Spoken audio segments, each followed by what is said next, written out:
суроо. Аллах Куранда ал бардык жандыктарга ырыскы берүүсүн зикир кылат. Ачкалыктан өлүп жаткан миллиондогон балдардын абалын кандай түшүндүрүүбүз мүмкүн? Акыры Аллах периштелер жөнөтүп, ошол балдардын оозуна оокат салып коюусу мүмкүн эле го. Бирок миллиондогон балдар өлүп жатат. Демек Аллах чын эмеспи? Аллах сактасын. Жана Аллах Куранда айткандары дагы чындык эмеспи? Буга кантип жооп берүү мүмкүн? Суроодо айтылып жатат, Куранда бардык жандыктарга ырыскы берүүчү зат Аллах экендиги зикир кылынган. Бул туура. Бирок ырыскы дегенде сиз эмнени баса белгилеп жатасыз? Көпчүлүк адамдар бир гана оокат жана акчаны ырыскы деп билишет. Исламда ырыскы деп инсан алуусу мүмкүн болгон ар кандай пайда, кызыкчылыкка айтылат. Бул биз дем алып жаткан аба, ичип жаткан суусундугубуз, жей турган оокатыбыз, Аллах берген кийимдерибиз, Аллах берген үйүбүз, Аллах берген байлыгыбыз, Аллах берген ден соолугубуз, Аллах берген ыйманыбыз баары ырыскы эсептелет. Ырыскы акча же тамак аш дегендик эмес. Сизге жетип турган ар кандай пайда, кызыкчылык, ден соолук, байлык, үй, кийим, тамак аш баары ырыскы. Суроонун экинчи бөлүгү миллиондогон балдар өлүп жатат. Эмне үчүн Аллах аларга оокат бербей жатат? Мен сизге айтамын. Дүйнөдө миллиондогон инсандар өлүп жатат. Балдар гана эмес, балким жаш жигиттер, картаң кишилер да өлүп жатышат. Туурабы же жок? Эмне үчүн сиз эмнеге Аллах картаң кишилерге ырыскы бербей жатат деп суроо бербей жатасыз? Билүүңүз керек болгон нерсе ушундай.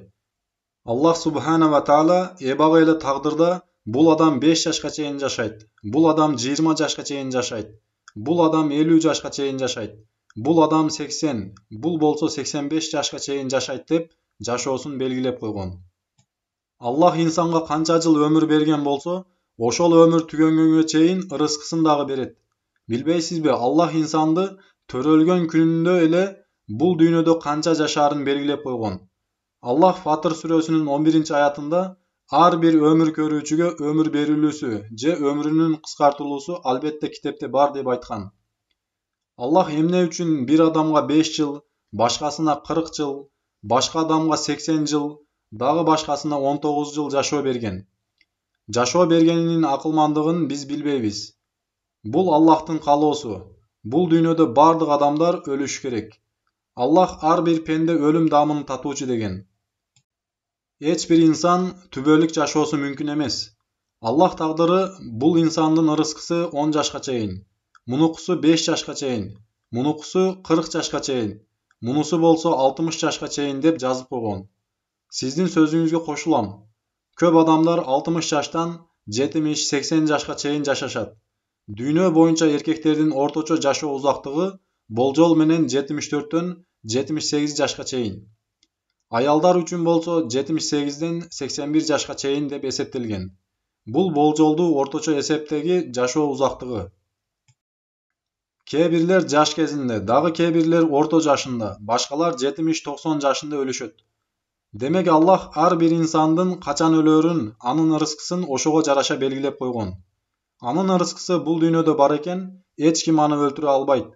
Сиз ага оокат бересизби, жокпу? Эгер Аллах ага бул дүйнөдө 50 жашына чейин ырыскы берип койгон болсо, аны керек болсо 49 жашында дагы өлтүрө албайсыз.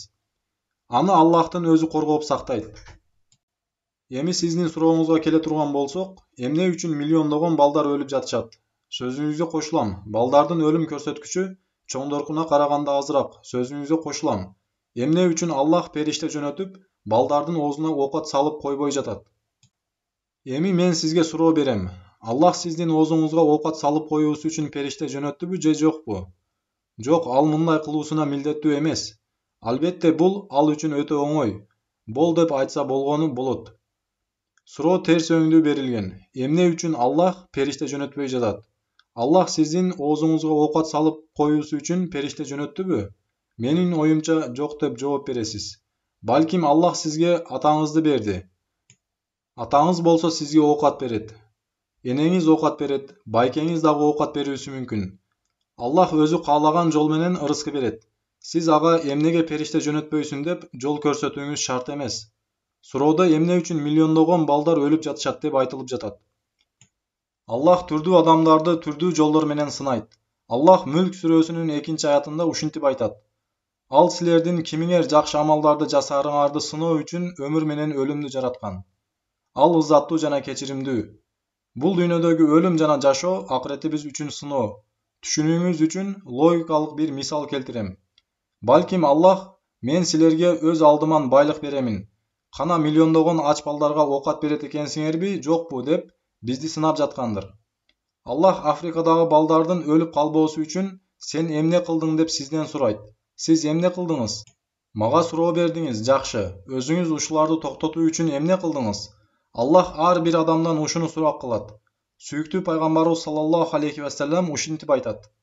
Коңшусу ач боло туруп, ток курсак менен уктаган киши чыныгы момун эмес. Сахабалар коңшу ким деп сурашканда, ал зат саллаллаху алейхи вассалам сизден кийинки 40 үй сиздин коңшуларыңыз болот деп айтты. Элестетиңиз, оң тарабыңыздан 40 үй, сол тарабыңыздан 40 үй, алды тарабыңыздан 40 үй, арт тарабыңыздан 40 үй сиздин коңшуңуз. Элестетиңиз, мусулман инсан коңшусу ач болуп турганда ток курсак менен уктай албайт. Мына ушул ыйман. Демек Аллах адамдар мусулман же динсиз болуусуна карабай, коңшуларга оокат берип жатабы, жокпу, ошону сыноо кылып жатат. Сиз эмне кылып жатасыз? Аллах жетимдерге садака бергиле, аларды тамактандыргыла деп буйруган. Сиз ошондой кылып жатасызбы?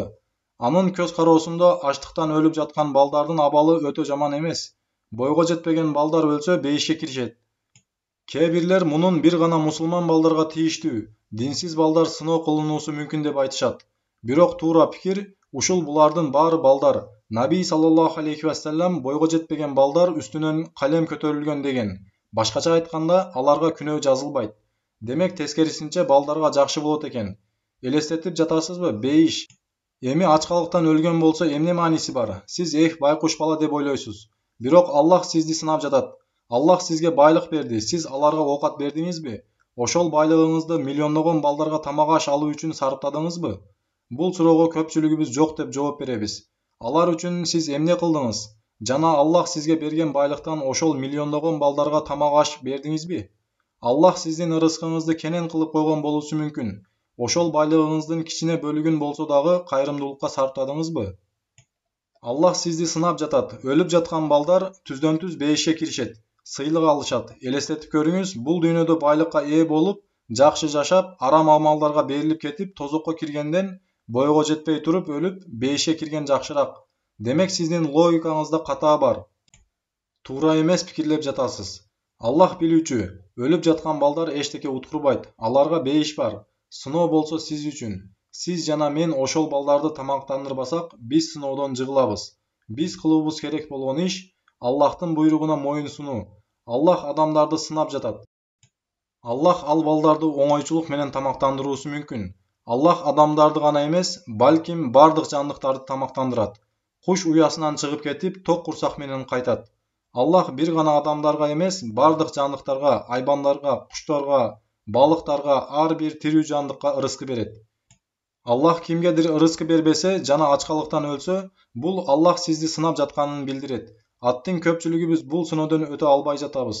Өлүп жаткан балдар үчүн бейиш бар. Каерде Аллах аларга зулум кылып жатат. Ал балдар бейишке киришет. Альхамдулиллах. Бирок сиз сыноодон өтө алган жоксуз. Биз сыноодон өтө алган жокпуз.